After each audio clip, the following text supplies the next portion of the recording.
Hey Kidmin leaders, Jessica Bealer here. I hope you've had a great week of ministry. I hope last weekend was impactful and I hope that you felt like you were making a difference in the lives of the next generation. Today I want to talk to you for just a couple minutes about having conversations with your senior leaders. I know, right? It can be so hard. Sometimes when we sit down with our supervisor or our senior pastor or lead pastor or campus pastor or whatever your situation may be, sometimes it feels like we're talking a different language. And we're like, no, you don't understand what I'm trying to say. And they're like, I hear you, but no, I don't understand what you're trying to say. And it can be really, really hard. It can be difficult to navigate those conversations. So today, I want to help you because I know there are goals and there are initiatives and there are things that you want to do. There's a line item in a budget that you'd like to change, or there's something that you didn't think about when you were putting the budget together and now you want to ask for it, or maybe there's a change that you want to make and you know there's going to be some resistance. And so today I want to talk to you about having the conversations with your senior leaders. And so I just want to give you a couple of just like perspective, some thoughts, okay? First of all, you are the most passionate person about your ministry. But that doesn't mean that just because it's your priority, that it's going to be the priority of your senior leadership. I'm not saying that it won't be a priority, but it's probably not the top priority. He hired you, or she hired you, so that you would make it the top priority.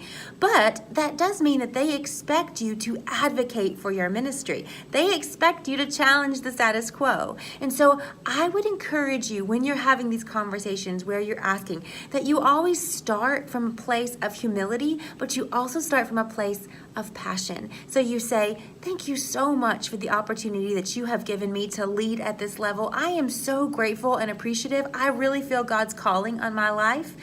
And I'm just grateful that you saw it as well and that you were able to put me in this position. It kind of just like lets all of the tensions out of the room and it puts everyone on, right, we're all here for the right reasons. We all want to advance God's kingdom. So I think it's always great to just acknowledge the fact that this is a calling and you're so grateful for the opportunity. Second of all, I think it's also important to remember what's most important to them.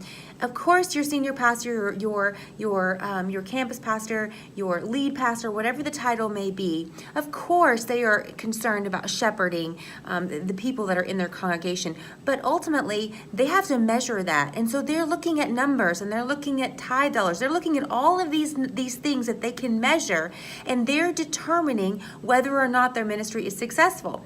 Numbers are numbers. They are important. They get us to where they tell us where we've been, and they can help us get to the next stage of development and advancement. And so it's really important. And I think it's important for us as Kidmin leaders to make sure that we understand that numbers are important. Sometimes we'll come into a conversation and we'll say, I just really, really, really, really feel like this is what we need to do.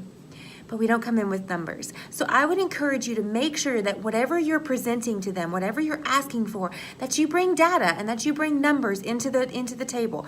I also think that it's really important for us to remember that any goals that we set, they have to be supported by initiatives. And so if you are coming in and you're saying, hey, I want to do this in the ministry and I really feel like this is where God is calling, they're going to look at you and say, okay, how do you do that? And if you don't have steps, actionable steps with implementation dates attached to them, it's going to feel like crickets in the room. So I feel like it's really important when we step into those meetings with our leaders, when we're having to navigate difficult conversation and there's tension there.